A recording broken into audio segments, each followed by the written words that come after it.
ಬಾಂಧವರೇ, ನಮಗೆ ಈಗ ತಾನೇ ಒಂದು ವಿಷಯ ಗೊತ್ತಾಯಿತು. ಯಾರೋ ಒಬ್ಬ ಹಿರಿಯರಿ ನಮ್ಮ ಕಮ್ಯುನಿಟಿ ಬಗ್ಗೆ, ನಮ್ಮ ಜಾತಿ ಬಗ್ಗೆ ಅವಹೇಳನವಾಗಿ ಮೆಸೇಜ್ ಆಗಿರ್ತಕ್ಕಂಥದ್ದು ನಮಗೆ ಕೇಳಿಬಂತೀಗ. ಇದು ಭಾಳ ಖಂಡನೀಯ ಆಯಿತು.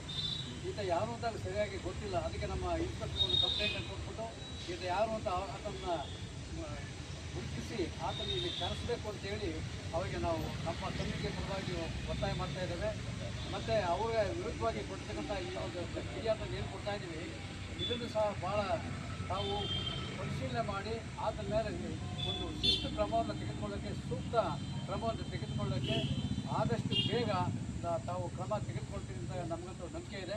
ನಮ್ಮ ಕಮ್ಯುನಿಟಿಗೆ ಈ ಥರ ಒಂದು ಅವಹೇಳನಕಾರಿ ಅನ್ನೋದು ಒಂದು ಏನೊಂದು ಮೆಸೇಜ್ ಹಾಕಿದ್ದಾನೆ, ಆತ ಯಾರು ಅಂತ ಆತನ ವಿಳಾಸ ಅಂತ ನಮಗೆ ಸರಿಯಾಗಿ ಗೊತ್ತಿಲ್ಲ. ಆತನ ಇಲ್ಲಿ ಕರೆಸ್ಬಿಟ್ಟು ನಮ್ಮ ಮತಬಾಂಧವರು ಏನಿದೆ ನಮ್ಮನ್ನು ಕರೆಸಿ ನಮ್ಮ ಎದುರುಗಡೆ ಅವನು ಯಾತಕ್ಕೋಸ್ಕರ ಈ ಥರ ಕೆಟ್ಟದೆಲ್ಲ ಬಂದಿದ್ದಾನೆ ಅದನ್ನು ನಮ್ಮ ಮುಂದೆ ತಾವು ವಿಚಾರಣೆ ಮಾಡಬೇಕು.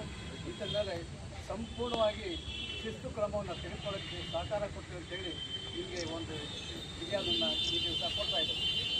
ಹನುಮಂತೇಗೌಡರು ವಕೀಲರಾದಂಥ ಹನುಮಂತೇಗೌಡರು ಕಾನೂನು ರೀತಿ ಅದ್ರ ಬಗ್ಗೆ ಒಂದು ಅಭಿಪ್ರಾಯ ತಿಳಿಸ್ತಾರೆ.